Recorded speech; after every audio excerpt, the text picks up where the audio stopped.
ورحمة الله وبركاته. إن الحمد لله نحمده ونستعينه ونستغفره ونعوذ بالله من شرور أنفسنا ومن سيئات أعمالنا. من يهد الله فلا مضل له ومن يضلل فلن تجد له وليا مرشدا. أشهد أن لا إله إلا الله وحده لا شريك له وأشهد أن محمدا عبده ورسوله. ولقد قال الله تعالى في القرآن العظيم: يا أيها الذين آمنوا اتقوا الله حق تقاته ولا تموتن إلا وأنتم مسلمون. وبعد، وبشرح لي صدري ويسر لي أمري واحلل عقدة من لساني يفقهوا قولي. اللهم انفعنا بما علمتنا وعلمنا ما ينفعنا وزدنا علما. اللهم إنا نعوذ بك من زوال نعمتك وفجأة نقمتك وتحول عافيتك وجميع سخطك. اللهم إنا نعوذ بك من جهد البلاء ودرك الشقاء وسوء القضاء وشماتة الأعداء. اللهم إنا نعوذ بك من عذاب جهنم ومن عذاب القبر ومن فتنة المحيا والممات ومن شر فتنة المسيح الدجال. Ikhwani wa akhawati fid din, a'azani wa a'azakumullah. Bapak dan Ibu yang dimuliakan oleh Allahu Jalla wa Ala, Majlis Ta'lim Alumnus SMP 27 Jakarta Timur Angkatan 1988 yang selalu dimuliakan oleh Allahu Jalla wa Ala. Melanjutkan kajian kita, pembacaan Kitab Tauhid, kitab yang disusun oleh Al-Allama Al-Muhaddis Al-Faqih Muhammad bin Abdul Wahhab At-Tamimi rahimahullah rahmatan wasi'ah, yang dimana kita masuk pada bab yang ketujuh, Al-Babu As-Sabi', yang dimana pada bab yang ketujuh ini Syekh membahas berkaitan tentang masalah termasuk kesyirikan memakai gelang, benang dan sejenisnya untuk menghilangkan penyakit atau untuk menangkal bencana dan musibah. Minasyirki lubsul halqa wal khayti wa nahwihima li rabbil bala'i aw daf'ih. Pada bab yang ketujuh ini, Al-Babu As-Sabi', pada bab yang ketujuh ini Asy-Syaikh rahimahullah rahmatan wasi'ah membawakan satu firman Allah Jalla wa Ala di dalam surah Az-Zumar ayat 38, dan disebutkan juga dengan dalil-dalil yang lain dalam surah Az-Zumar ayat 38, dan dikuatkan dengan hadis Nabi sallallahu alaihi wasallam dari Imran bin Husain radhiyallahu an, dan juga hadis dari Uqbah bin Amir radhiyallahu an. InsyaAllah nanti kita akan bahas satu persatu berkaitan dengan ayat dan dua hadis ini. Berkaitan tentang bab yang ketujuh ini, disebutkan bahwasannya sebagai muqaddimah, Asy-Syaikh rahimahullah rahmatan wasi'ah menjadikan pembahasan ini di dalam bab yang ketujuh. Beliau menjelaskan tentang macam-macam kesyirikan, baik yang sifatnya besar ataupun yang sifatnya kecil. Karena kita tahu asyirku, dosa menyekutukan Allah Jalla wa Ala, itu ada dua. Yang pertama asyirkul akbar, syirik besar. Kemudian yang kedua adalah asyirkul asghar, syirik kecil. Sekedar untuk mengingatkan bahwasannya perbedaan antara asyirkul akbar, syirik besar, dan asyirkul asghar, syirik kecil, itu ada 4. ya, dua berkaitan dengan di dunia, dan dua lagi berkaitan dengan di akhirat. Adapun yang pertama dan kedua berkaitan dengan di dunia, dosa syirik besar itu mengakibatkan rontok seluruh pahala amal saleh yang kita kerjakan. Sebagaimana yang ditegaskan oleh Allah Jalla wa Ala dalam surah Al-An'am, ya, surah yang ke-6 ayat 88, dan dikuatkan di dalam surah Az-Zumar, ya, surah yang ke-39 ayat 65, yang dimana Allah Jalla wa Ala berfirman, la in asyrakta la yahbatanna amaluk. Sedikit saja engkau melakukan perbuatan syirik besar, maka akibatnya apa? Rontok, ya, pahala amal saleh kita dari kita balik sampai kita setua ini. Nah, itu yang disebutkan oleh Allah Jalla wa Ala di dalam surah Az-Zumar ayat 65, dan dalam surah Al-An'am ayat 88 Allah Jalla wa Ala menyatakan, walau asyraku la habita anhum ma kanu ya'malun.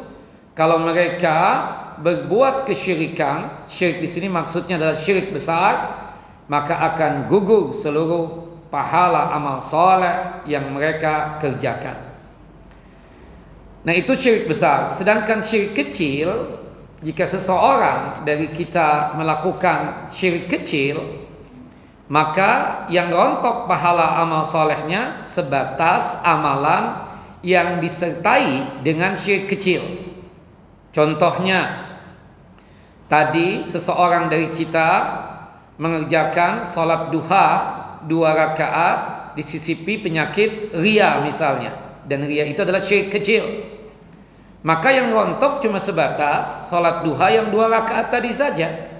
Adapun amal ibadah yang lain, tadi sholat subuh ikhlas, qobliyah subuhnya juga ikhlas, maka tidaklah mengakibatkan rontok pahala amal solehnya. Jadi yang rontok cuma sebatas pahala, ya, yang dimana amalan disisipi dengan syirik kecil. Adapun amalan-amalan yang lainnya yang ikhlas, ya, tetap diterima oleh Allah Jalla wa Ala, tetap ada pahalanya. Nah, itu perbedaan yang pertama antara syirik besar dengan syirik kecil. Perbedaan yang kedua antara syirik besar dengan syirik kecil di dunia ini, jika syirik besar yang dilakukan, maka akibatnya bisa membatalkan keislamannya, bisa membatalkan keimanannya, bisa membatalkan 2 kalimat syahadatnya. Nah, adapun syirik kecil tidak seperti itu. Pelaku syirik kecil memang benar dia telah melakukan dosa besar, maka disebutnya fasik. Fasik itu adalah orang yang keluar dari ketaatan kepada Allah Jalla wa Ala, tapi dia masih ada iman, tapi masih dianggap sebagai seorang muslim. Jika dia meninggal dunia, masih diurusi jenazahnya sebagaimana seorang muslim meninggal dunia. Nah, adapun syirik besar yang dilakukan itu bisa membatalkan 2 kalimat syahadat, bisa membatalkan keimanan dan keislaman. Nah, dalam artian yang lain dianggap kafir atau murtad. Nah, tapi tentunya kita katakan menghukumi seseorang yang, ya, ternilai kafir atau murtad dikarenakan dia melakukan syirik besar, ya, atau batal 2 kalimat syahadatnya dikarenakan melakukan syirik besar, jika sudah ada iqamatul hujjah, penegakan hujjah-hujjah di hadapannya, sekaligus juga memberikan nasihat kepadanya, dan sekaligus juga izalatul syubhat, menghilangkan subhat yang ada pada pikirannya. Karena bisa jadi dia melakukan itu karena ada subhat. Subhat itu adalah salah paham di dalam memahami, ya, Islam ini. Artinya ada kerancuan di dalam masalah memahami, ya, Islam ini. Wallahu a'lam bissawab. Nah, itu di dunia. Perbedaan antara syirik besar dengan syirik kecil. Jika syirik itu dibawa mati, ya, ini yang menjadi perbedaan yang ketiga dan keempat di akhirat kelak. Perbedaan yang ketiganya adalah jika syirik besar yang dibawa mati, itu yang membuat dosa syirik besarnya tersebut tidak diampuni. Meninggal dunia, belum sempat untuk bertaubat, dari sukanya dia datang ke dukun, peramal, paranormal, meninggal dunia belum sempat untuk bertaubat. Dari sukanya dia tersebut datang ke kuburan, cari wangsit, bertawassul, berdoa dengan ahli kubur. Meninggal dunia membawa syirik besar, itu yang disebut dengan syirik yang tidak diampuni. Syirik besar yang dibawa mati, ya, belum sempat untuk bertaubat sebelum meninggal dunia. Dan itu dikuatkan di dalam firman Allah Jalla wa Ala di dalam surah An-Nisa, surah yang keempat, ayat 48 dan ayat 116. Innallaha la yaghfiru ay yushraka bihi wa yaghfiru ma duna dzalika liman yasha. Sesungguhnya Allah Jalla wa Ala tidak mengampuni dosa syirik. Syirik di sini maksudnya syirik apa, ikhwan? Syirik besar yang dibawa mati.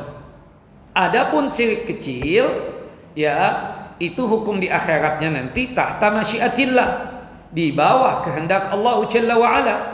In syaa'a 'adzabahu wa in syaa'a ghafaralah. Jika Allah Jalla wa Ala berkehendak, bisa saja dosa kecil yang dia syirik kecil yang dia bawa mati itu meninggal dunia belum sempat dari dosa syirik kecilnya, entah riya, sum'ah, bersumpah atas nama selain Allah Jalla wa Ala, ya, misalnya dia belum sempat untuk bertaubat dari syirik kecilnya. Bagaimana hukum di akhiratnya? Tahta masyiatillah, di bawah kehendak Allah Jalla wa Ala. Jika Allah Jalla wa Ala berkehendak, bisa saja akibat dari syirik kecilnya tersebut Allah Jalla wa Ala mampirkan dia ke dalam neraka. Tapi tentunya tidak kekal abadi. Pada ujungnya, berhubung masih ada iman dan Islam, dia akan dikeluarkan dari siksa api neraka dan dimasukkan ke dalam jannah dan surganya Allah Jalla wa Ala. Tapi bisa jadi Allah Jalla wa Ala langsung mengampuni dosa syirik kecilnya tadi. Itulah yang disebut dengan apa? Tahta masyiatillah. Jadi hukumnya itu sama dengan dosa-dosa besar yang lainnya. Misalnya di antara ibu-ibu ini ada yang belum sempat untuk bertaubat. Dari sukanya dia tersebut, ya, sulam bibir, sulam alis, atau di antara bapak-bapak belum sempat untuk bertaubat. Dari sukanya dia tersebut negak khamar, berzina, ya, atau main judi online lagi, ya, belum sempat untuk bertaubat. Bagaimana hukum di akhiratnya? Hukum di akhiratnya adalah tahta masyiatillah. Apa artinya tahta masyiatillah? Di bawah kehendak Allah Jalla wa Ala. Namanya apa tadi? Di bawah kehendak Allah Jalla wa Ala. Tahta masyiatillah. Sama-sama, saya dulu. Tahta masyiatillah. Tahta masyiatillah. Sama-sama. Tahta masyiatillah. Artinya apa? Di bawah kehendak Allah. Jika Allah Jalla wa Ala berkehendak, bisa saja Allah mampirkan dosa syirik kecilnya tadi, ya, akibat dosa syirik kecil yang dia bawa mati, Allah mampirkan dia ke dalam apa? Neraka. Tapi bisa jadi Allah Jalla wa Ala langsung ampuni dosa syirik kecil yang dia bawa mati tadi itu. Sama dengan dosa-dosa besar yang dia bawa mati selain daripada syirik, berjudi, minum khamar, ya, atau berzina dan lain sebagainya. Nah, adapun syirik besar itulah syirik yang tidak diampuni, ya, kita katakan. Ya, syirik yang tidak diampuni kita katakan, yang dimana jika dia meninggal dunia membawa syirik besar. Itulah syirik besar yang tidak diampuni dosanya. Jadi yang disebutkan di dalam firman Allah dalam surah An-Nisa, surah yang keempat, ayat 48 dan ayat 116, yang dimana Allah tidak mengampuni dosa syirik, maksudnya apa? Syirik besar yang dibawa mati. Adapun syirik kecil yang dibawa mati, hukumnya di akhirat apa, Bapak Ibu? Tahta masyiatillah. Nah, kemudian yang keempat, perbedaan antara syirik besar dengan syirik kecil. Kalau syirik besar yang dibawa mati, itu akibatnya kekal abadi di dalam neraka selama-lamanya. Ya, tidak bisa untuk keluar lagi dari siksa api neraka. Sebagaimana yang Allah Jalla wa Ala firmankan di dalam surah Al-Maidah, surah yang kelima ayat 72. Innahu man yusyrik billahi faqad haramallahu alaihi al-jannah wa ma'wahu an-nar wa ma lidh-dhalimina min ansar. Seseorang yang meninggal dunia membawa syirik besar, meninggal dunia belum sempat untuk bertaubat. Dari sukanya dia tersebut datang ke kuburan, cari wangsit, bertawassul dengan ahli kubur. Meninggal dunia belum sempat untuk bertaubat. Dari sukanya dia tersebut datang ke dukun, paranormal dan juga berkaitan dengan pertanyaan-pertanyaan yang dimana itu menjadi haknya Allah Jalla wa'ala. Datang ke dukun, datang ke paranormal, ya, datang peramal, bertanya tentang hal-hal yang sifatnya tersebut, ya, hanya Allah Jalla wa'ala yang mengetahuinya. Nah, atau dia meninggal dunia dalam kondisi membawa syirik besar, itu akibatnya apa nanti? Kekal abadi dalam neraka selama-lamanya. Sedangkan syirik kecil yang dibawa mati, jika meninggal dunia, kalau toh masuk neraka, ya, tidak kekal abadi. Nah, itu perbedaan yang keempat antara syirik besar dengan syirik kecil. Syirik besar yang dibawa mati akibatnya kekal abadi dalam neraka selama-lamanya, firman Allah dalam surah Al-Maidah ayat 72. Sedangkan syirik kecil kalau toh masuk neraka tidak kekal abadi. Nah, ini yang ingin dijelaskan oleh Syekh pada bab yang ketujuh ini, menjelaskan macam-macam kesyirikan, baik syirik besar ataupun syirik kecil. Kemudian yang kedua, maksud daripada bab yang ketujuh ini adalah, ya, semua yang dipakai, semua yang dipasang, semua yang digantung, tujuannya dan niatannya untuk menolak bala bencana atau menolak musibah, baik berwujud gelang, mau gelang tali ataupun selain tali atau benda-benda yang lainnya, maka itu yang mengakibatkan dia tersebut jatuh ke dalam kesyirikan. Seperti, ya, yang kita banyak lihat, ya, gantungan yang digantungkan di mobil atau di hewan piaraan, atau tulisan, ya, entah itu kaligrafi yang ditempelkan di rumah-rumah, atau juga mungkin bisa jadi, ya, foto-foto ustadz, foto-foto syekh, foto-foto kiai yang dipajang, ya, di rumahnya, di tokonya, di mobilnya, ya, di sekolahannya, untuk tujuan dan niatan agar dengan foto-foto yang dia pajang tadi terhindar dari malapetaka, terhindar dari musibah, ya, atau tujuannya untuk mengangkat penyakitnya dan lain sebagainya. Maka keyakinan yang seperti ini adalah keyakinan yang syirik, bahwa benda-benda itu dia yakini mampu untuk menolak bala, mampu untuk mencegah malapetaka, mampu untuk menghindari musibah. Maka ini yang dibahas pada bab yang ketujuh ini. Jelas? Ya, tidak hanya sekedar gelang, tidak hanya sekedar kalung-kalung jimat, itu tidak hanya sekedar itu, tapi foto-foto yang dipajang, jika dia ada keyakinan itu foto, ya, gambar-gambar syekhnya, gambar-gambar kiainya, gambar-gambar tuan gurunya, gambar yang dia anggap, ya, dia idolakan dan seterusnya, dia punya keyakinan foto-foto yang dia pajang itu bisa mencegah mara bahaya, dia punya keyakinan itu foto bisa menolak bala dan seterusnya, itu yang dibahas pada bab ini, dan itu jelas syirik, menyekutukan Allah Jalla wa'ala. Nah, kemudian yang ketiga, ini sebagai mukaddimah, ya, dari apa yang kita bahas di bab yang ketujuh ini, berkaitan dengan masalah memakai gelang atau kalung, ya, atau memajang foto dengan niatan dan tujuan untuk menolak bala dan bencana. Pada asalnya adalah asyirkul asghar, syirik kecil. Jelas apa Ibu? Sekali lagi, berkaitan dengan memakai gelang atau kalung atau memajang foto-foto yang dimana dia niatan, ya, bertujuan untuk menolak bala dan bencana, pada asal mula hukumnya apa?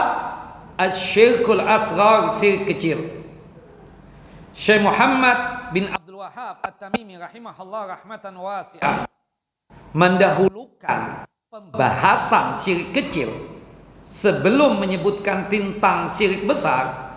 Kenapa? Karena subhat yang pada syirik kecil dalam hal ini dengan menggunakan jimat atau berupa gelang dan semisalnya seperti foto untuk menolak bala dan bencana lebih ringan jika dibandingkan dengan subhat-subhat yang dijadikan pegangan oleh orang-orang yang meminta dan berdoa kepada para wali, para ustadz, para kiai, para ajengan, tuan guru yang telah meninggal dunia.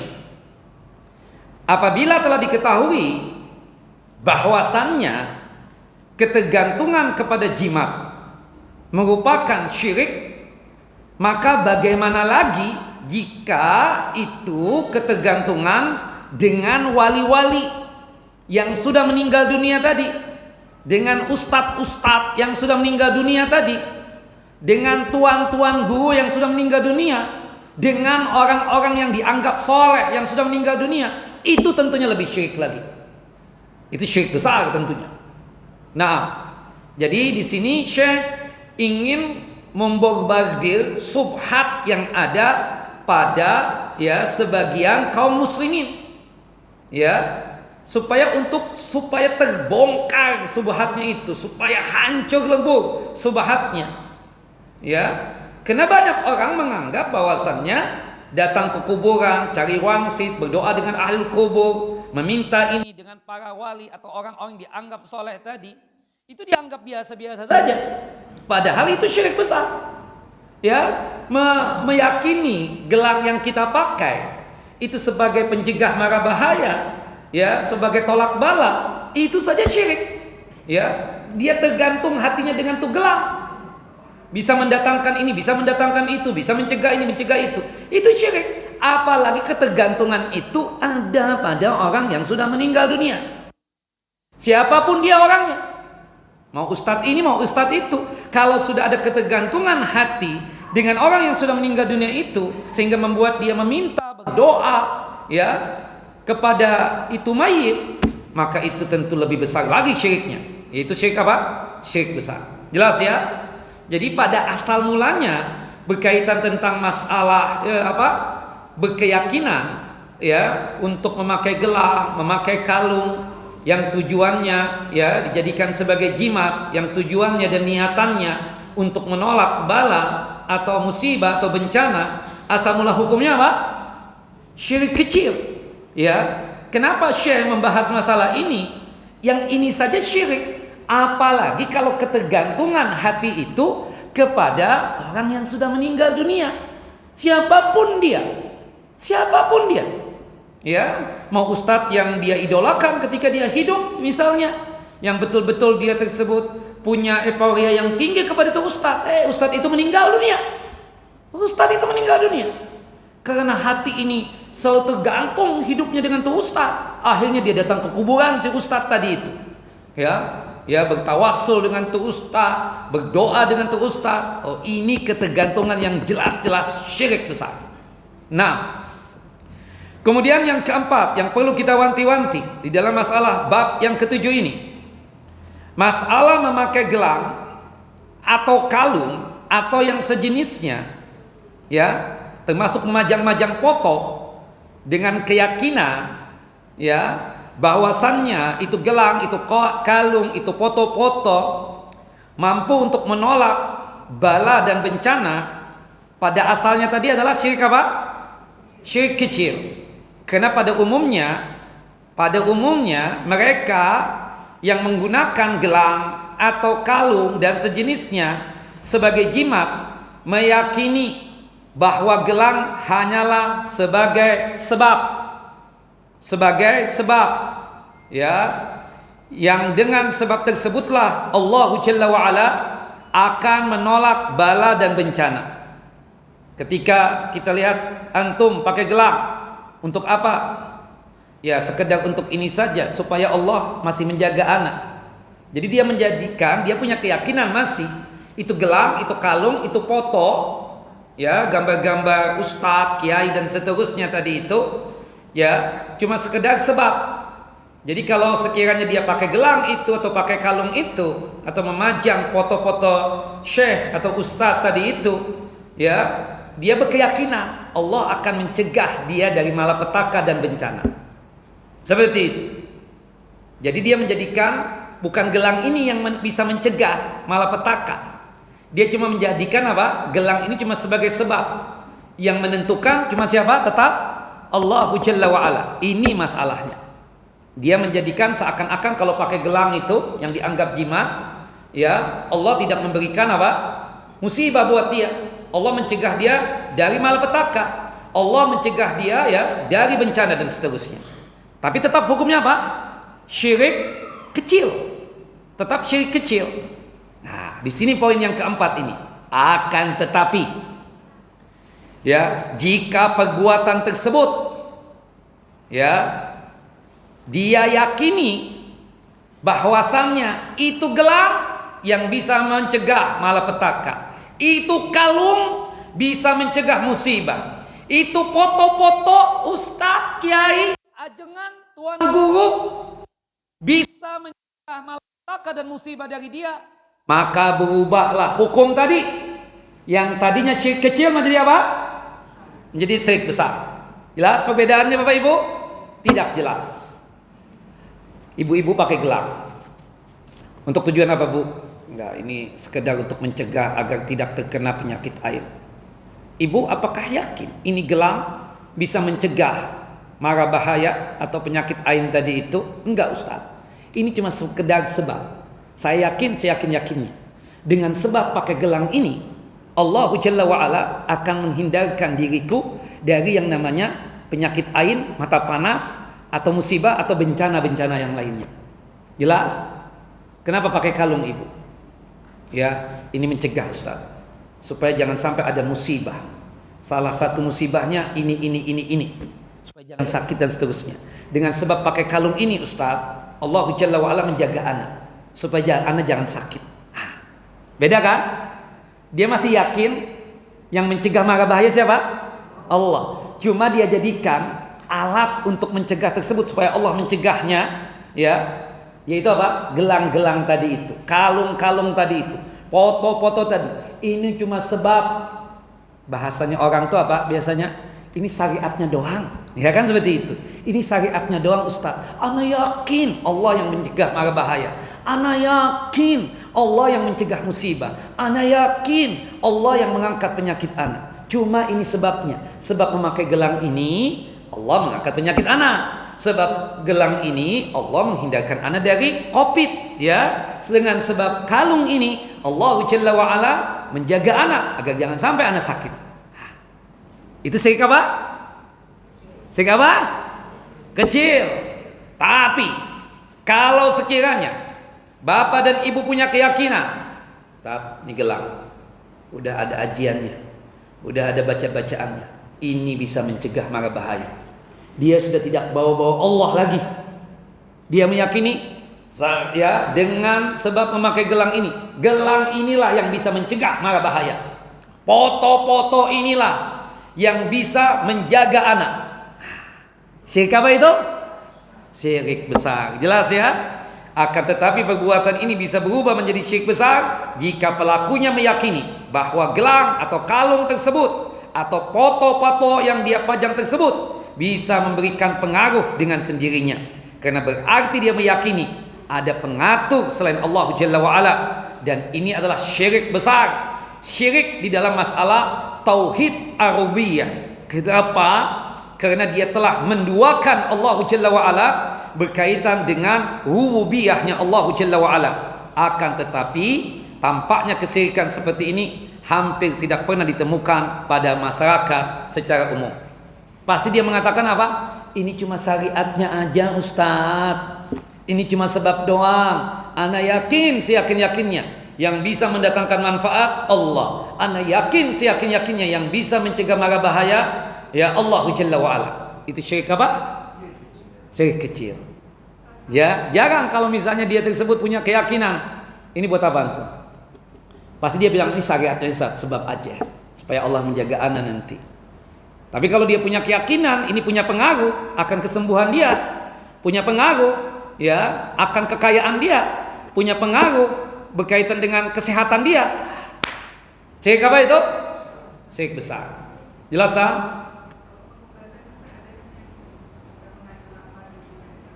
Nah itu kan, tante punya keyakinan apa?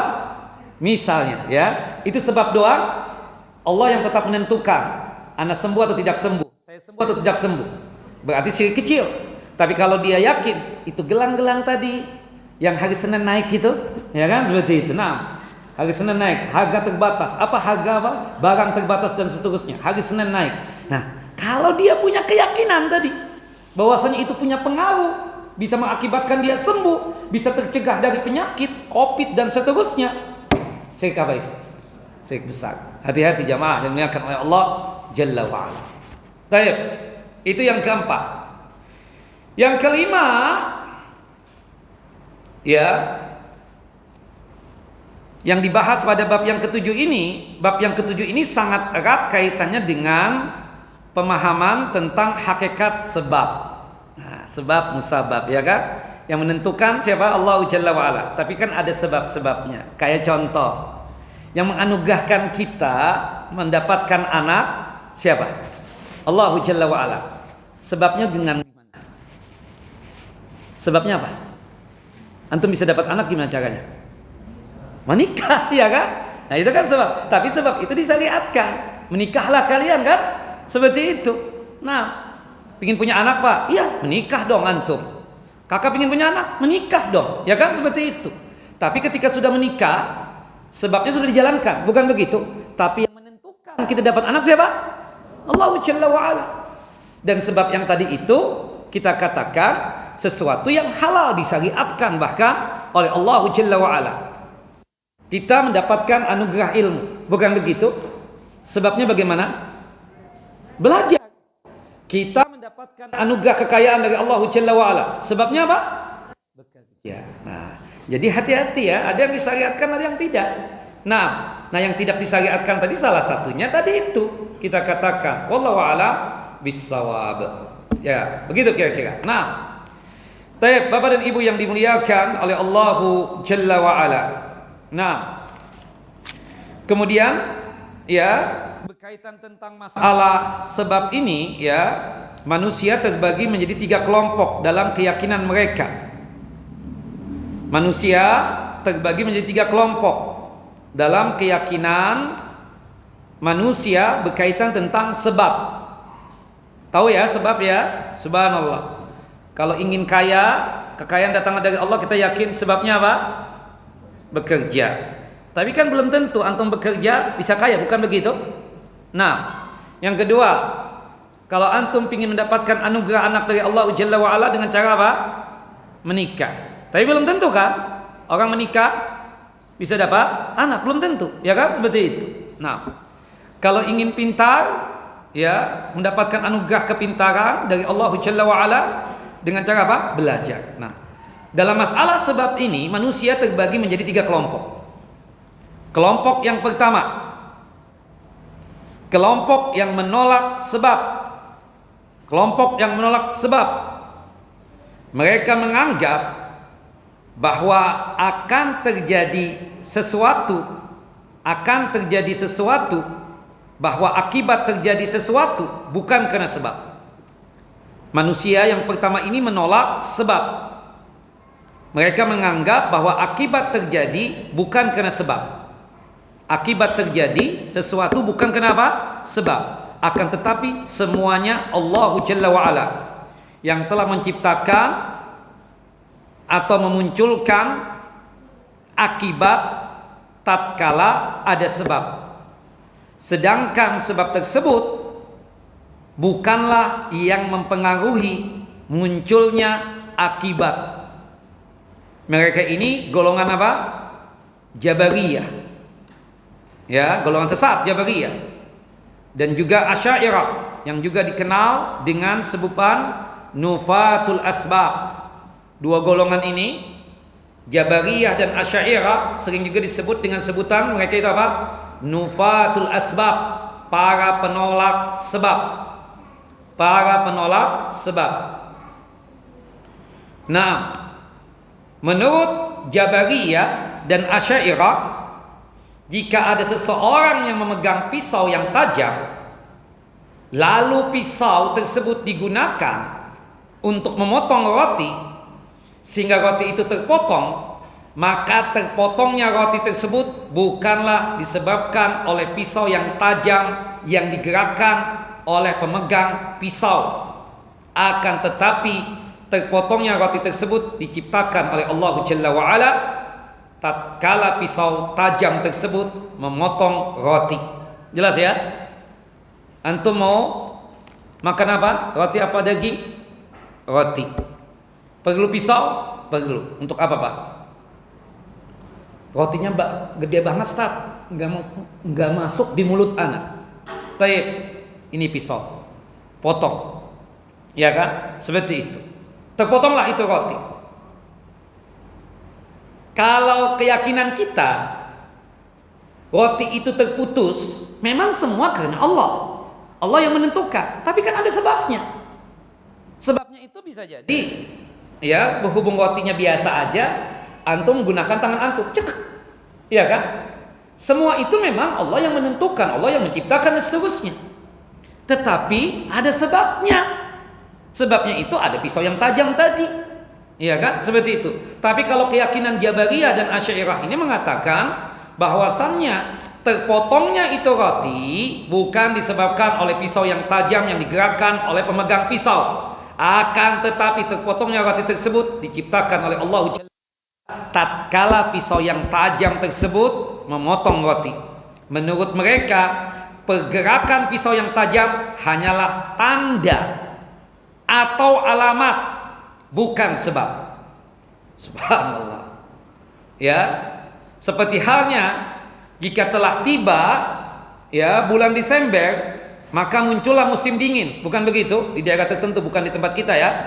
Nah, bulan Desember bukanlah sebab munculnya musim dingin, akan tetapi hanyalah pertanda musim dingin akan tiba. Subhanallah. Ya, ini ya kita tidak perlu memperpanjang ya. Yang jelas mereka itu menolak adanya apa? Sebab. Wallahu a'lam bissawab. Nah, sedangkan kelompok yang kedua kita katakan ya berkaitan dengan masalah sebab ini ya adalah yang dimana mereka berkeyakinan berlebihan dalam menetapkan sebab, sehingga apa yang bukan sebab dianggap bisa menimbulkan akibat. Jadi mereka sebalik daripada yang pertama. Kalau pertama kan menolak adanya sebab. Jadi kita menikah, punya anak, ya karena bukan menikahnya kata dia. Ini sudah ketentuan Allah seperti itu. Allah yang menciptakan. Padahal kan ada prosesnya, ada sebabnya kan? Seperti itu. Nah, seperti misalnya kita katakan ya, orang yang sakit. Ya, Bapak sakit apa, Pak? Sakit perut. Subhanallah, semua ketentuan Allah. Kalau menurut Asy'ariyah, antum sakit perut ya karena sudah ciptaan Allah. Benar, tapi kan ada sebabnya. Iya, Ustaz, ana makan sambal, nasinya cuma 1 sendok, sambalnya 1 piring, Ustaz. Sebab kan? Iya kan, seperti itu, jelas ya. Sebab ya qadar Allah sakit. Seperti itu, memang ketentuannya, ada sebabnya. Nah, kalau orang ya, sebagian orang ya, seperti orang-orang sufi itu berlebihan dalam menetapkan sebab, sehingga apa yang bukan sebab dianggap bisa menimbulkan akibat. Subhanallah. Ini berlebihan lagi. Jadi seakan-akan ya kelompok yang kedua itu berlebih-lebihan dalam menetapkan sebab, hingga mereka menetapkan banyak perkara yang bukan sebab menjadi sebab. Kelompok ini kebanyakan adalah kelompok ahli khurafat ya, termasuk juga dari kalangan ya kaum sufi yang suka ya berkaitan dengan hal-hal yang menyeleneh ya, seperti itu. Nah ini kelompok yang berlebih-lebihan dalam masalah sebab. Apapun semuanya apa? Ada sebabnya dan seterusnya. Nah, padahal tidak semuanya. Nah, kelompok yang ketiga ini kelompok Ahlus Sunnah wal Jamaah. Kelompok yang menetapkan sebab dan akibat. Jadi sebabnya ada, akibatnya juga ada. Akan tetapi tidak menjadikan ya sesuatu sebagai sebab kecuali telah ditetapkan oleh Allah Jalla wa Ala. Ya, atau tidak menjadikan. Kelompok yang ketiga, kelompok Ahlus Sunnah wal Jamaah meyakini mereka menetapkan sebab dan akibat. Akan tetapi mereka tidak menjadikan dan tidak menetapkan sesuatu sebagai sebab kecuali yang telah ditetapkan oleh Allah Jalla wa Ala dan ditetapkan oleh Rasulullah SAW sebagai sebab. Makanya saya katakan tadi ada sebab yang disyariatkan, ada sebab yang tidak disyariatkan. Nah, kita sebagai Ahlus Sunnah wal Jamaah menetapkan sebab dan akibat. Tetapi kita tidaklah menjadikan sebab atau tidaklah menetapkan sesuatu sebagai sebab kecuali yang telah ditetapkan oleh Allah Jalla wa Ala dan Rasulullah SAW. Jadi kalau sebabnya itu diizinkan oleh Allah Jalla wa Ala, kita katakan, kita jalankan. Subhanallah. Maaf, seorang perempuan yang ingin punya anak, itu kan caranya dua, bukan begitu? Cara yang pertama menikah, halal. Cara yang kedua, sebab yang haram, apa? Berzina, bukan begitu? Nah, kita sebagai Ahlus Sunnah wal Jamaah menetapkan adanya sebab, menjadikan ada sebab, sesuatu itu ada sebabnya jika memang sebab itu telah ditetapkan oleh Allah dan Rasulnya. Sebagai sebab, baik itu sebab syar'i ataupun yang sifatnya kauni. Mereka ini mereka ini adalah Ahlus Sunnah wal Jamaah. Wallahu a'lam bissawab. Jadi kondisi golongan yang ketiga, pengikut Rasulullah SAW, Ahlus Sunnah wal Jamaah, itu menetapkan sebab dan akibat. Akan tetapi Ahlus Sunnah wal Jamaah tidak menjadikan dan tidak menetapkan sesuatu sebagai sebab kecuali yang telah ditetapkan oleh Allah dan Rasulullah sallallahu alaihi wasallam sebagai sebab, baik itu sebab syar'i ataupun sebab kauni. Wallahu alam bissawab. Baik. Jadi kesimpulannya berkaitan dengan masalah sebab dan akibat, kita katakan yang menolak sebab tadi ada dua golongan, Jabariyah dan Asy'ariyah. Sedangkan sebaliknya yang berlebih-lebihan di dalam masalah sebab, hatta yang tidak ditetapkan oleh mereka katakan itu juga sebagai sebab, padahal Allah dan Rasulnya tidak menetapkan itu sebagai sebab. Ini golongan orang-orang yang berlebihan, itu dari kalangan kaum sufi yang menyukai hal-hal yang sifatnya apa? Nyeleneh. Yang terakhir kita katakan adalah Ahlus Sunnah wal Jamaah, pengikut Rasulullah SAW, menetapkan sebab dan akibat, akan tetapi sebab yang ditetapkan oleh syar'i atau sebab kauni. Artinya kita tidaklah menetapkan sesuatu itu ada sebabnya kecuali telah ditetapkan oleh Allah dan Rasulnya, baik sebab itu syar'i ataupun yang sifatnya kauni. Wallahu a'lam bissawab. Naam. Seperti menikah kita katakan, itu sebab syar'i dan kauni ada di situ. Dengan sebab menikah Allah menganugerahkan anak. Menikah itu kan ibadah syar'i kan, sekaligus ada kauninya juga. Tapi berzina dapat anak juga, misalnya kempol kebo, seperti itu. Itu kauni doang, tapi syar'inya tidak. Kenapa? Karena dia ingin mendapatkan sesuatu tadi yang datang dari Allah Jalla wa Ala, bukan dengan jalur yang syar'i, tapi jalur yang diharamkan oleh Allah dan Rasulnya. Sebabnya apa? Sebab yang diharamkan oleh Allah dan Rasulnya, yaitu apa? Berzina. Wallahu a'lam bissawab. Baik. Kemudian Bapak dan Ibu yang dimuliakan oleh Allah Jalla wa Ala, disebutkan di dalam firman Allah Jalla Jalaluhu di dalam surah Az-Zumar, surah yang ke-39 ayat 38, Allah Jalla wa Ala berfirman, "Qul afara'aytum ma tad'una min dunillahi in aradani Allahu bidurrin hal hunna kashifatu durrihi." Katakanlah wahai Muhammad kepada orang-orang musyrik itu, terangkanlah kepadaku tentang apa yang kalian sembah selain Allah. Jika Allah Jalla wa Ala berkehendak mendatangkan kemudaratan atau celaka kepadaku, apakah berhala-berhala itu dapat menghilangkan kemudaratan tersebut atau dapat menghapuskan celaka tersebut. Au aradani bi rahmatin hal hunna mumsikatu rahmatihi. Katakan juga kepada mereka, wahai Muhammad, kepada orang musyrik tersebut, jika Allah Jalla Jalaluhu berkeinginan dan berkehendak untuk melimpahkan rahmat dan kasih sayangnya kepadaku, apakah mereka mampu untuk menahan rahmatnya Allah Jalla wa'ala? Qul hasbi Allahu alaihi yatawakkalul mutawakkilun. Katakanlah wahai Muhammad kepada orang-orang musyrik tersebut, cukuplah Allah Jalla wa'ala bagiku, hanya kepada Allah lah orang-orang yang berserah diri untuk bertawakal. Naam. Jadi orang yang bertawakal itu adalah orang yang betul-betul berserah diri akan nasibnya kepada siapa? Kepada Allah Jalla wa'ala.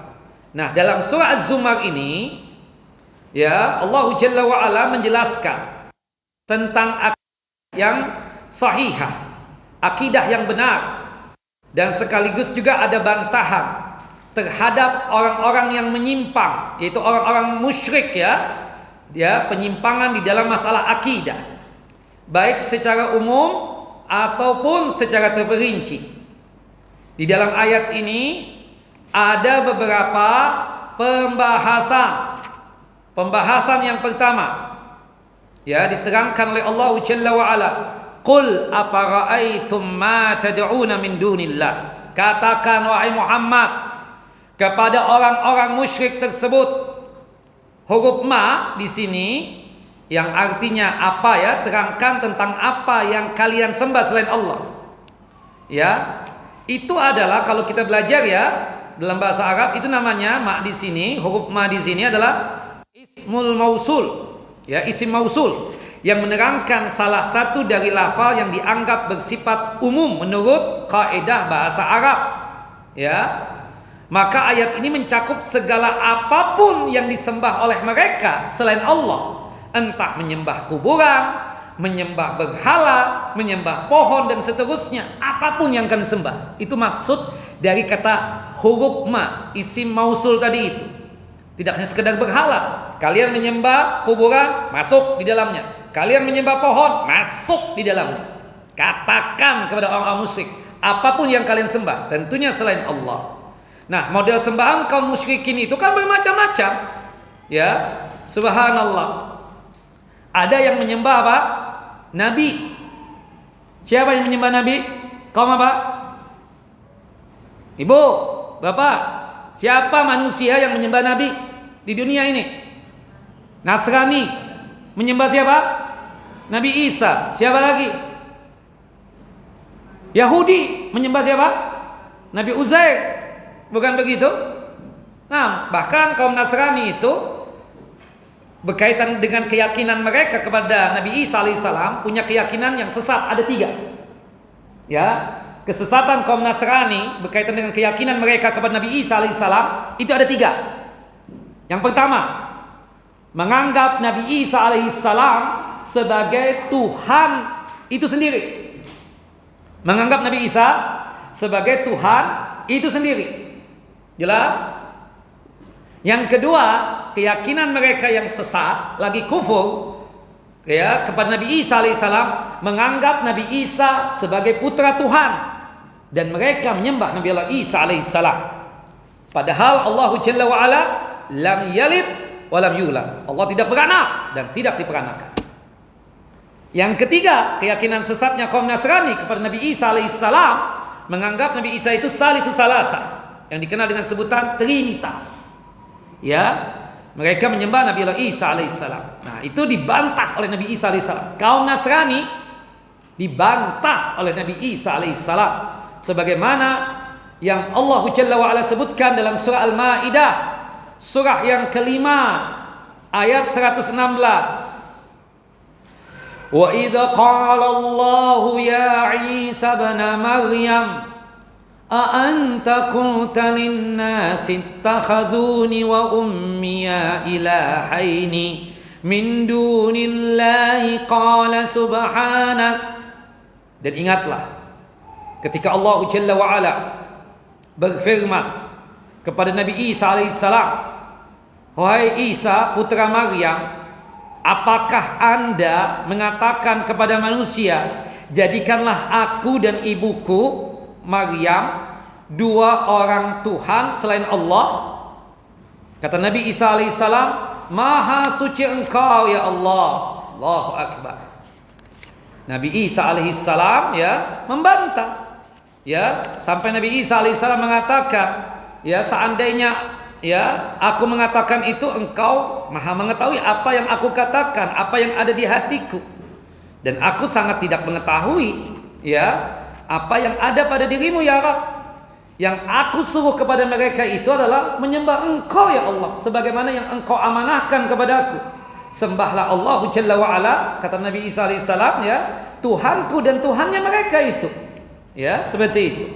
Ini bantahannya Nabi Isa alaihissalam kepada kaum Nasrani yang menyembah apa?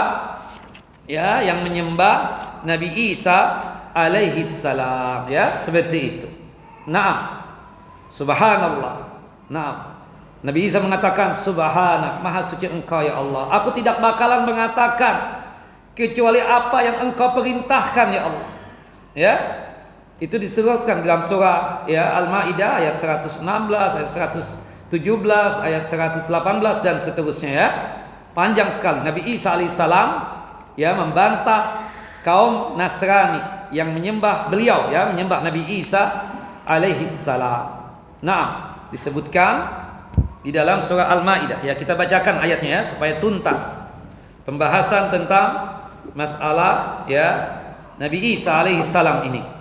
Kita lihat di dalam surah Al-Maidah, surah yang kelima. Naam, ayat 116 dan seterusnya.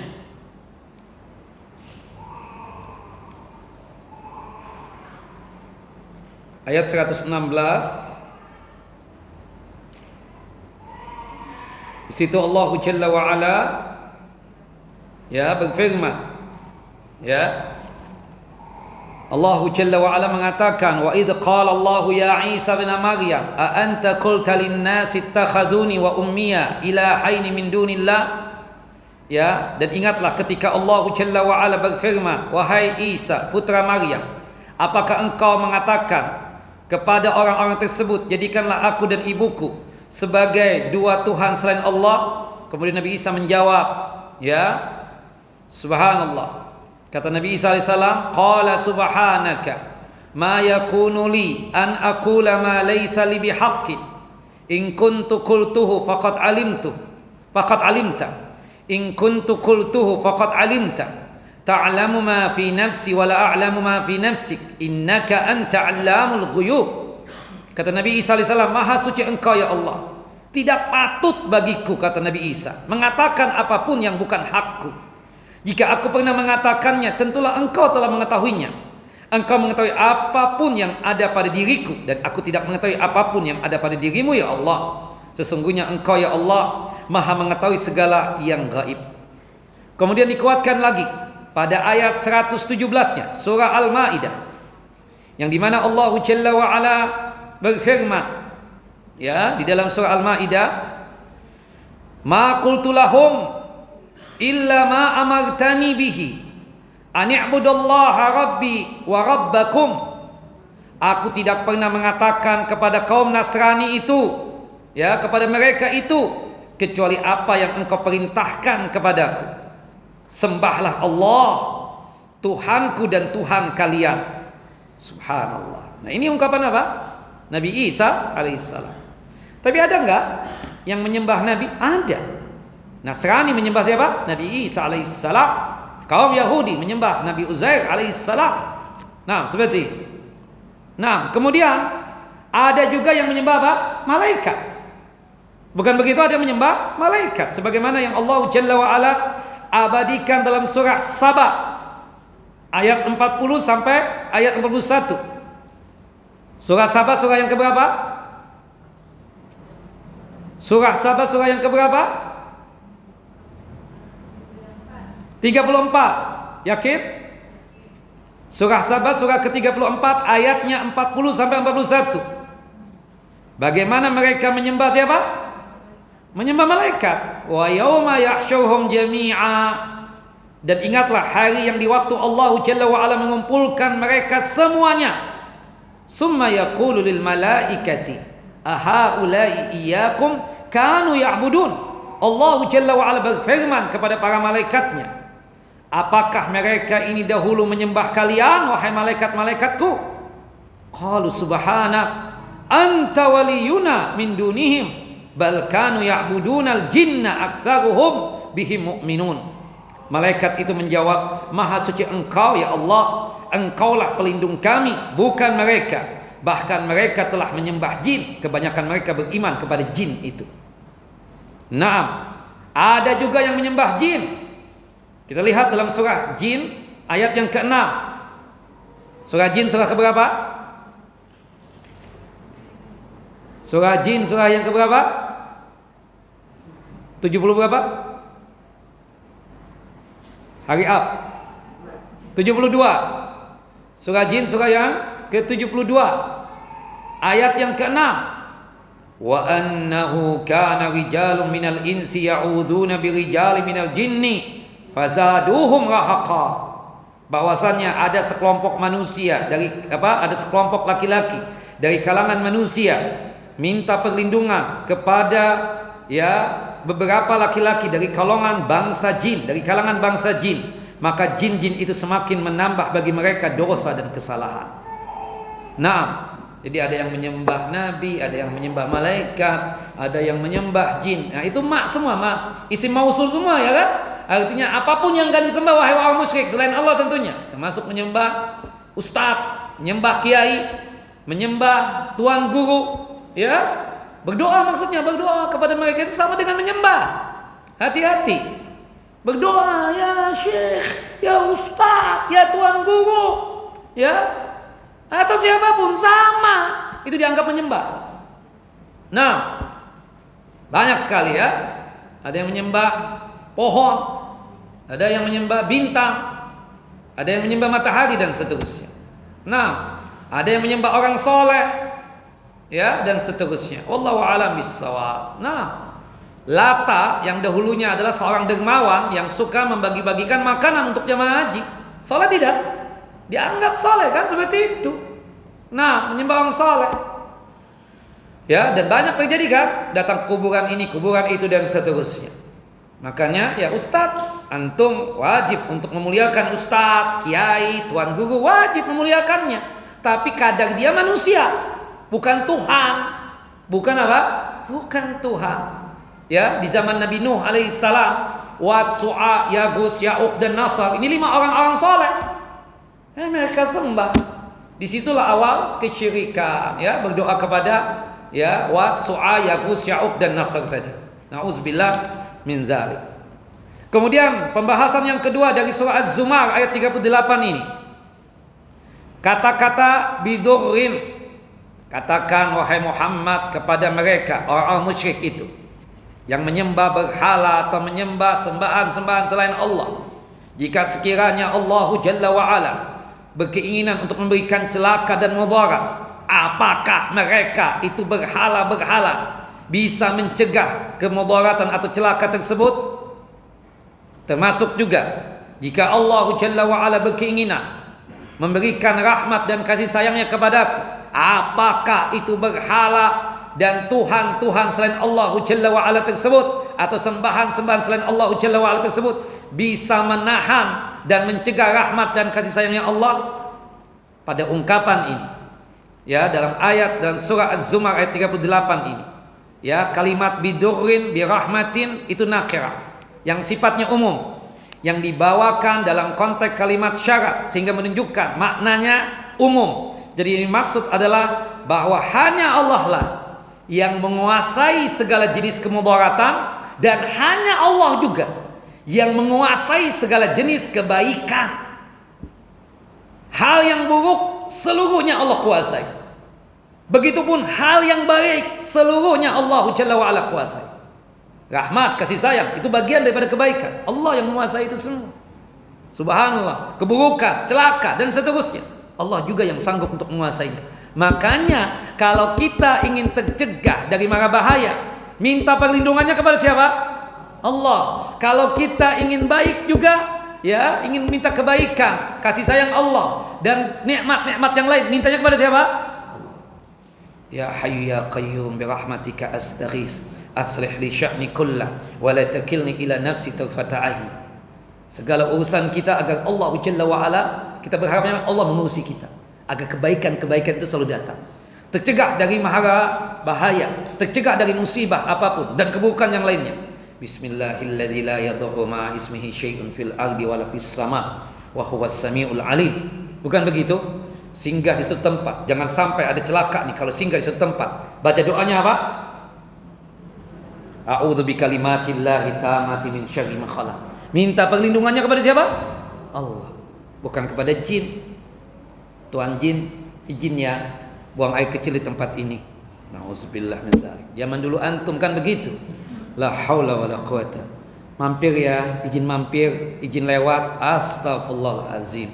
Wahai penunggu ya lembah ini, wahai penunggu tanah ini, wahai penunggu ya pasir ini atau rumah ini dan seterusnya, izin masuk ya. La haula wala quwata illa billah.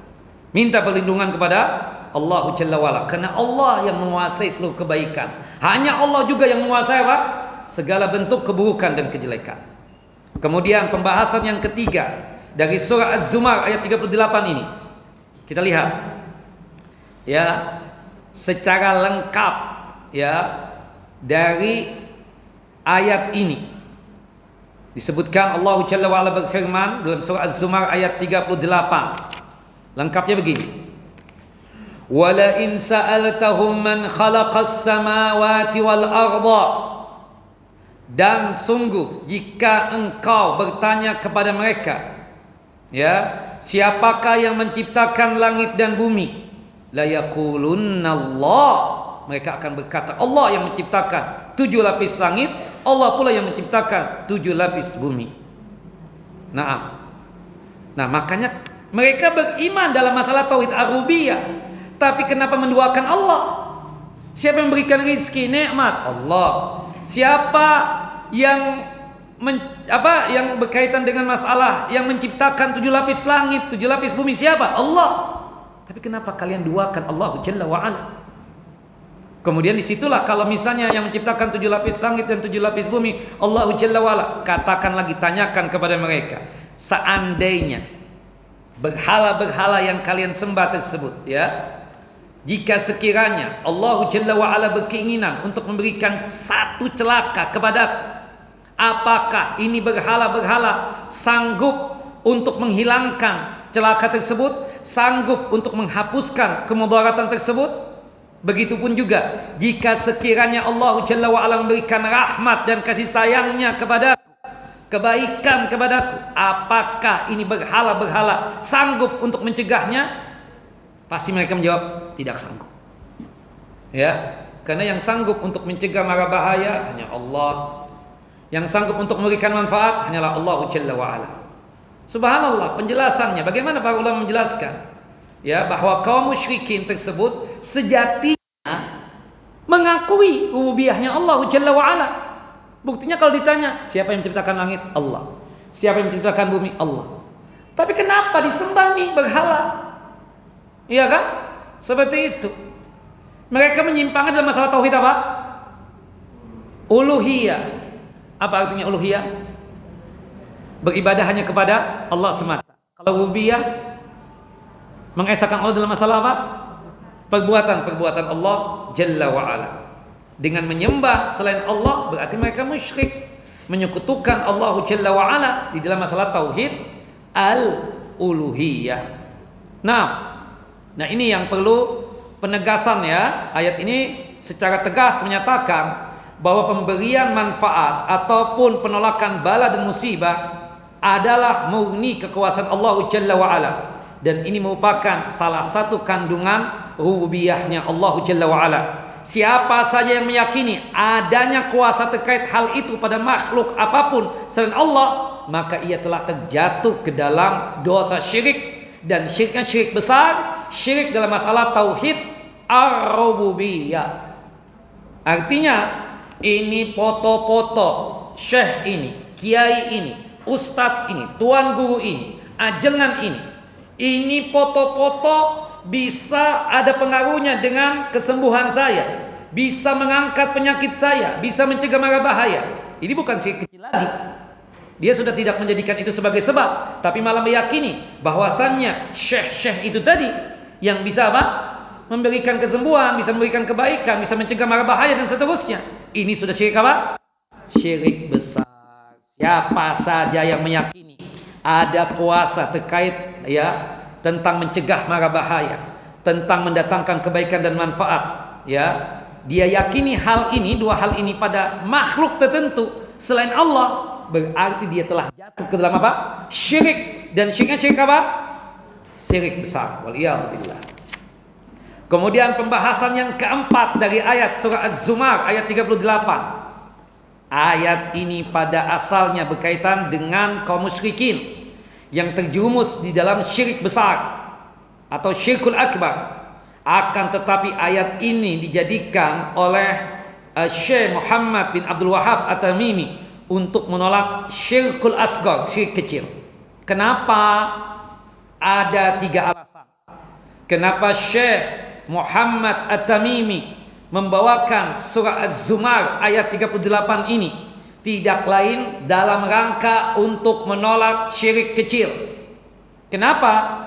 Syirik besar dan syirik kecil sama-sama merupakan bentuk ketergantungan dalam mendapatkan manfaat dan menolak mara bahaya kepada selain Allah. Bukan begitu?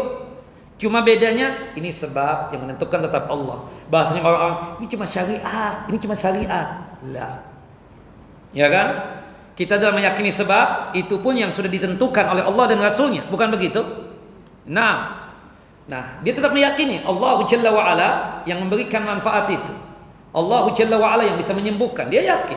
Cuma ini sebab yang dia pakai, kalung, gelang, foto-foto dan seterusnya.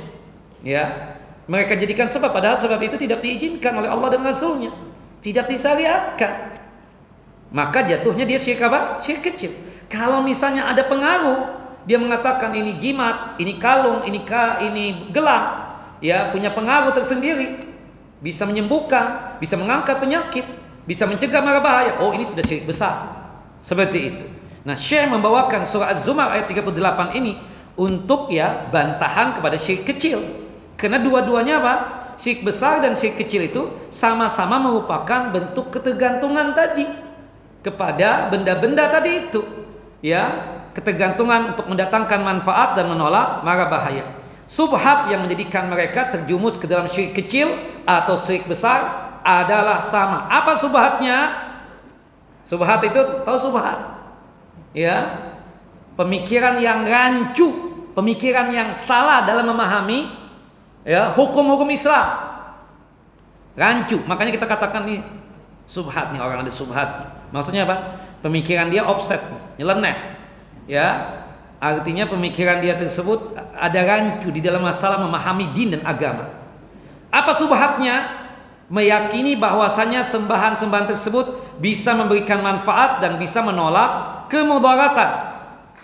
Maka dari sisi ini sama saja antara syirik kecil maupun syirik besar. Cuma kalau syirik kecil itu cuma sebatas kalung, gelang dan foto-foto yang digantung tadi, dia jadikan cuma sebagai sebab. Yang menentukan kata mereka tetap Allah Jalla wa'ala. Subhatnya sama. Ada ketergantungan dengan apa? Dengan benda-benda tadi itu. Kemudian yang kedua, kenapa Syekh Muhammad bin Abdul Wahhab At-Tamimi membawakan surah Az-Zumar ayat 38 tadi? Penggunaan jimat bisa saja menjerumuskan seseorang dalam jurang syirik besar. Bukan begitu? Jika penggunanya meyakini bahwa jimat tersebut dapat memberikan pengaruh dengan sendirinya, bukan hanya sekedar sebab. Oh, ini bukan sebab, tapi ada pengaruhnya juga. Oh, ini bisa terangkat penyakitnya. Oh, ini bisa tercegah ininya dan seterusnya. Waliyadzubillah. Nah, itu sudah syirik apa? Besar apa kecil? Syirik besar. Alasan yang ketiga, kenapa Syekh Muhammad bin Abdul Wahab At-Tamimi membawakan surah Az-Zumar ayat 38 pada bab yang ketujuh ini? Subhanallah, salafun as-salih dari kalangan sahabat, tabi'in dan tabi'ut tabi'in, ya, juga berdalilkan dengan ayat ini yang berkaitan dengan syirik besar untuk mengingkari syirik kecil, sebagaimana yang dikatakan oleh Hudzaifah bin Yaman radhiyallahu an. Ya, nanti kita akan jelaskan pada pertemuan yang akan datang. Hudzaifah bin Yaman, ya, yang membawakan firman Allah Jalla wa Ala dalam surah Yusuf, surah yang ke-12 ayat 106. Nanti kita akan jelaskan pada pertemuan kita yang akan datang. Nah, baik. Kemudian selanjutnya, Bapak dan Ibu yang dimuliakan oleh Allah Jalla wa Ala. Nah, yang kelima, pembahasan dari surah Az-Zumar ayat 38 ini, ya, kita katakan di ujungnya Allah mengatakan apa? Qul hasbiyallahu alaihi yatawakkalul mutawakkilun. Katakanlah, cukuplah Allah bagiku. Hanya kepada Allah lah orang-orang yang bertawakal itu menyerahkan dirinya. Subhanallah, segala urusan diserahkan kepada Allah. Bapak, Ibu, ayat ini surah Az-Zumar ayat 38 ini mengingatkan kepada kita tentang wajibnya bertawakal hanya kepada Allah, menyerahkan segala urusan kepada Allah. Ya, hal itu sebagaimana perkataan Hud, ya, yang termaktub di dalam surah Hud, Nabi Hud, ya, mengatakan perkataan Nabi Hud alaihissalam ketika menjawab ancaman dari kaumnya sendiri. Surah Hud, surah yang ke-11 ayat 54 sampai ayat 56. Ketika kaumnya mengancam dia untuk membunuhnya. Nah, seperti itu. Kemudian Nabi Hud mengatakan, inni ushidallaha washhadu anni bari'um mimma tusyrikun. Sesungguhnya aku bersaksi kepada Allah, dan saksikanlah oleh kalian juga bahwa sesungguhnya aku berlepas diri dari apa yang kalian sekutukan dari selain Allah Jalla wa Ala. Ya, mimma tusyrikuna min dunihi fakiduni jami'an thumma la tunziruni inni tawakkaltu 'ala Allahi rabbi wa rabbikum ma min dabatin illa huwa akhidun bi nasiyatiha inna rabbi 'ala siratin mustaqim. Subhanallah.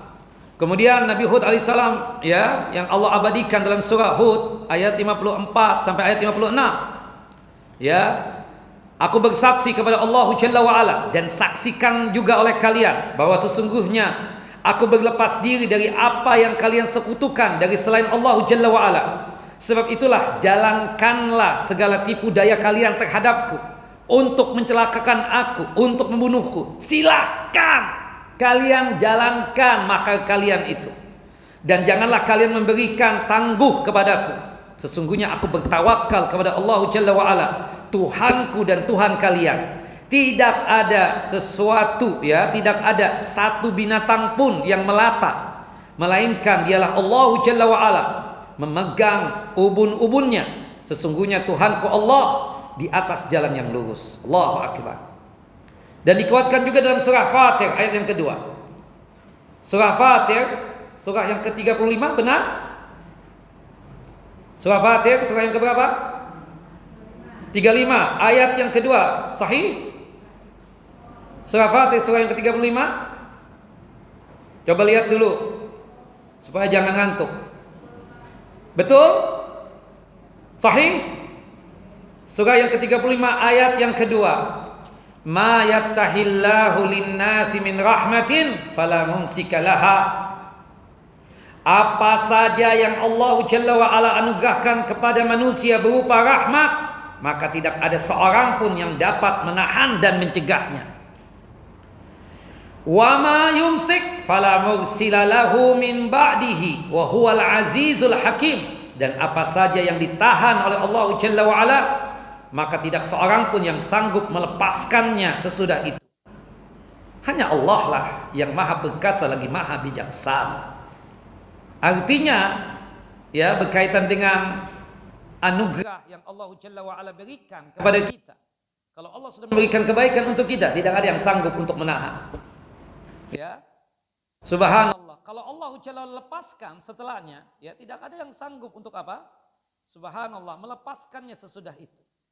Kalau Allah sudah berikan sesuatu hal yang berkaitan dengan celaka, mudarat dan seterusnya, nggak ada yang sanggup untuk melepaskannya kecuali Allah Jalla wa Ala sendiri.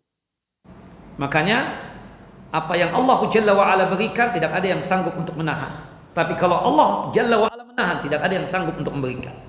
Dan ini termasuk zikir yang kita baca setelah sholat wajib.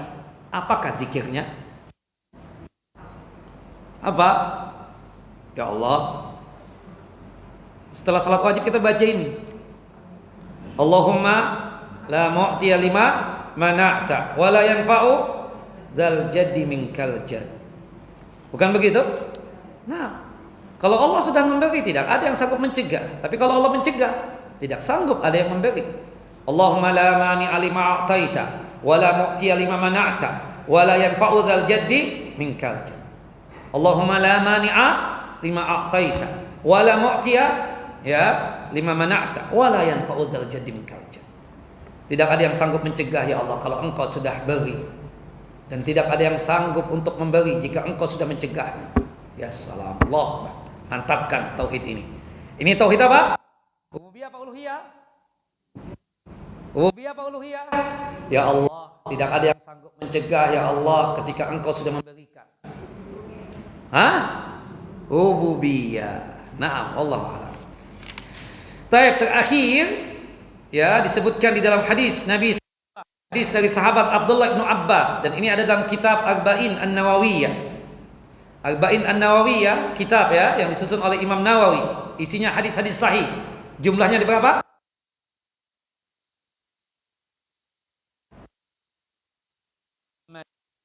Law ijtama'at ala ay yanfa'uka bi syai'in lam yanfa'uka illa bi syai'in qad katabahu Allahu laka.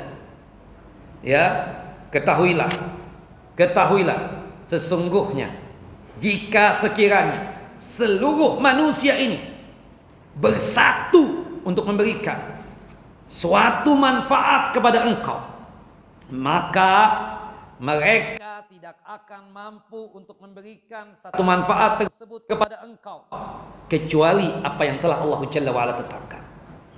Antum kumpul semua di sini ingin menjadikan kita apa misalnya, sesuatu hal yang sifatnya bermanfaat.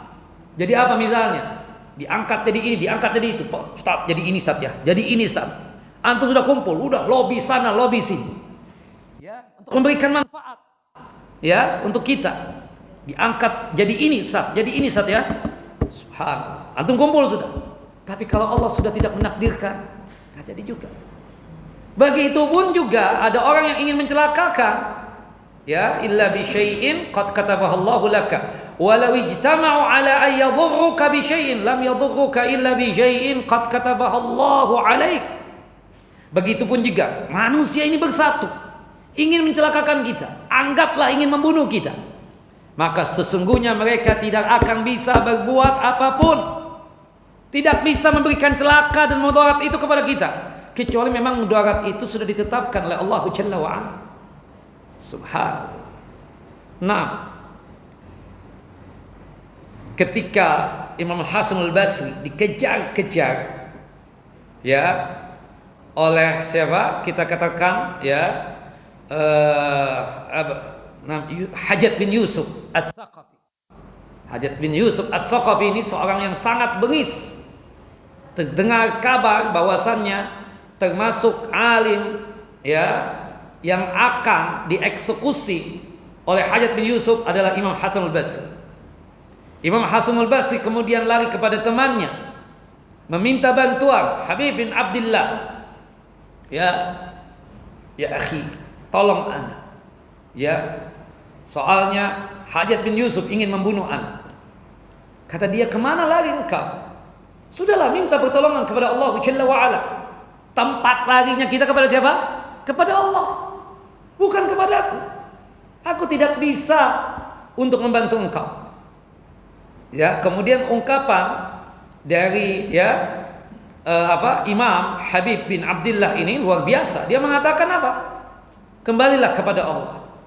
Kalau sekiranya mereka berkumpul semua ingin memberikan suatu celaka kepada engkau, anggaplah ingin membunuh engkau, tapi kalau Allah belum menakdirkan, tidak bakalan terjadi. Kembali engkau ke rumahmu, minta pertolongan kepada Allah Jalla wa'ala.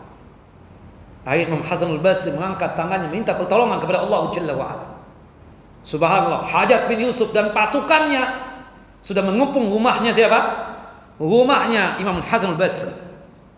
Kemudian Hajjaj bin Yusuf turun dari kudanya dan mengatakan kepada pengawal dan pasukannya, biarkan aku sendiri yang akan mengeksekusi si Hasan ini. Subhanallah, Imam Hasan al-Basri sudah menyuruh anak istrinya untuk melarikan diri. Lari kemana? Ke tempat mertua beliau. Masuklah Hajjaj bin Yusuf. Ketika masuk, Hajjaj bin Yusuf bisa melihat Hasan al-Basri sudah ada duduk di depannya. Tapi pada saat itu Hajjaj bin Yusuf tidak bisa melihat siapa? Melihat Imam Hasan al-Basri. Tidak bisa melihat Hasan al-Basri. Dia cari dari ruang tamu, ruang tengah sampai ke dapur, enggak ketemu dengan Imam Hasan al-Basri. Padahal Imam Hasan al-Basri sudah duduk di mana? Di ruang tamunya tersebut, sambil berdoa kepada Allah Jalla wa'ala, minta pertolongan.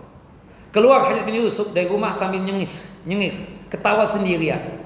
Hasan al-Basri ada di rumah ini. Tapi ketika aku masuk ke rumah ini, Allah butakan mataku, tidak bisa melihat Hasan. Akhirnya mereka kembali. Selamat. Siapa yang melamatkan? Allah Jalla wa'ala. Padahal sudah dikepung rumahnya, sudah siap untuk dieksekusi oleh Hajjaj bin Yusuf. Tapi pertolongan Allah Jalla wa'ala luar biasa. Sandarkan nasib kita kepada Allah Jalla Jalaluh. Jangan sandarkan nasib kita kepada manusia. Manusia ini banyak mengecewakan kita, bukan begitu? Sandarkan urusan antum kepada Allah, bukan sandarkan urusan antum kepada manusia. Karena manusia ini suka mengecewakan kita. Jelas? Ya Hayy ya Qayyum, bi rahmatika astaghis, aslih li sya'ni kullah wa la takilni ila nafsi tarfata 'ainin. Wallahu a'lam bissawab. Ibu, jam 11 saya ada undangan, saya minta izin. Bapak Ibu, cukup ya kajian kali ini. Wassallallahu nabiyana Muhammad wa ala ali Muhammad kama shallaita ala Ibrahim wa ala ali Ibrahim innaka Hamidum Majid. Allahumma barik ala Muhammad wa ala ali Muhammad kama barakta ala Ibrahim wa ala ali Ibrahim innaka Hamidum Majid. Kita tutup kajian kita dengan masing-masing kita membaca doa kafaratul majlis. Subhanakallahumma wa bihamdika asyhadu an la ilaha illa anta astaghfiruka wa atubu ilaik. Assalamualaikum warahmatullahi wabarakatuh.